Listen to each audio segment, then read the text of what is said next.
Would Congress working together in a bipartisan way to do immigration reform, would that also open up the labor market and maybe put some downward pressure on prices? And I'd like each of the witnesses to answer that question.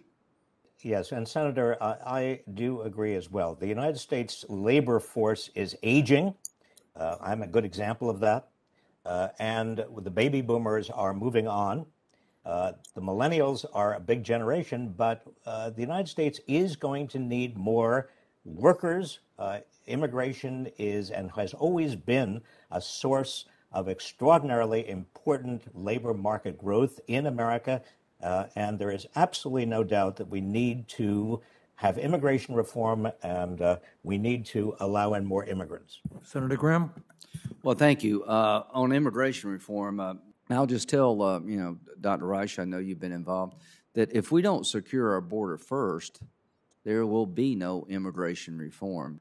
I think Dr. Reich was referring to the fact that our aging population means that to get robust labor market growth over the future, we're going to need some population growth, and immigration reform is one way to take that on. Yeah, I'm just with Dr. Reich. You there? Yes, I am, and that's exactly what I said, and that's exactly what I mean. Okay, but we do have to secure the border as part of immigration reform. Is that correct? Yes, and we have had in this country a very strong and robust debate about what securing the border actually means, just as we've had a robust debate about a lot of things. I think the central issue that we are debating today is whether we have a corporate-centered economics or whether we have a people-centered economics in terms of inflation and making sure that wages rise in a real way.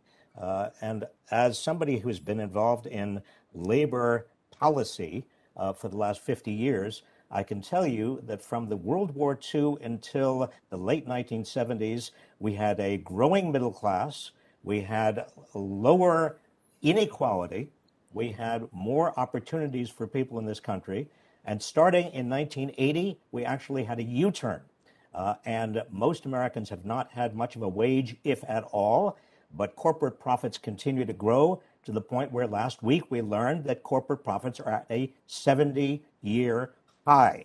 Now, if you can't actually explain that and explain to American public how we can possibly have inflation and price increases while corporate profits are at a 70-year high, then I just simply don't know how you can say we have a people-centered economics. We don't. We have policies coming out of Washington that continue to improve the well-being of American corporations, not the well-being of American people. Thank you.